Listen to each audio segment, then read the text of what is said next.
ಗಣೇಶ ವಿಸರ್ಜನಾ ಮೆರವಣಿಗೆ ವೇಳೆ ಕಲ್ಲು ತೂರಾಟ ಆಗಿದೆ. ಅನ್ಯ ಧರ್ಮೀಯರು ಕಲ್ಲನ್ನ ತೂರಿದ ಆರೋಪ ಕೇಳಿ ಬರ್ತಾ ಇದೆ. ಮತ್ತೆ ಅದೇ ಮಂಡ್ಯ ಜಿಲ್ಲೆಯ ಮದ್ದೂರು ಪಟ್ಟಣದಲ್ಲಿ ನಡೆದಿರುವಂತಹ ಘಟನೆ ಇದು. ಮೆರವಣಿಗೆಯಲ್ಲಿ ಭಾಗಿಯಾಗಿದ್ದವರಿಂದಲೂ ಕೂಡ ಕಲ್ಲೆಸೆತ ಆಗಿದೆ.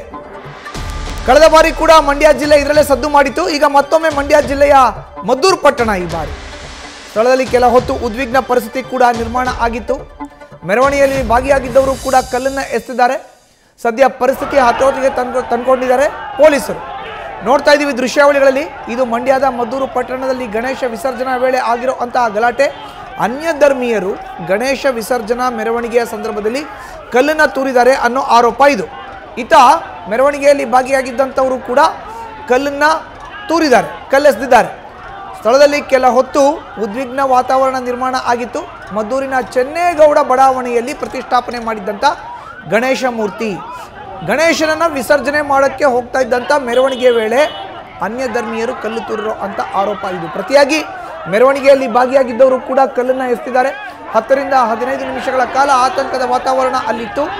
2 ಗುಂಪುಗಳನ್ನು ತಕ್ಷಣವೇ ಚದುರಿಸಿದ್ದಾರೆ ಪೊಲೀಸರು, ಮದ್ದೂರು ಪೊಲೀಸರು. ಸದ್ಯ ಪರಿಸ್ಥಿತಿಯನ್ನು ಹತೋಟಿಗೆ ತೆಗೆದುಕೊಂಡು ಬಂದಿದ್ದಾರೆ ಖಾಕಿ ಪಡೆ. ಬಳಿಕ ವಿಸರ್ಜನೆಗೆ ಗಣೇಶನ ಮೂರ್ತಿಯನ್ನು ಕಳಿಸಿಕೊಟ್ಟಿದ್ದಾರೆ ಪೊಲೀಸರು. ಸ್ಥಳಕ್ಕೆ ಮಂಡ್ಯ ಎಸ್ಪಿ ಮಲ್ಲಿಕಾರ್ಜುನ್ ಬಾಲದಂಡಿ ಭೇಟಿಯನ್ನು ನೀಡಿ ಘಟನೆಯ ಬಗ್ಗೆ ಮಾಹಿತಿಯನ್ನು ಸಂಗ್ರಹಿಸಿದ್ದಾರೆ.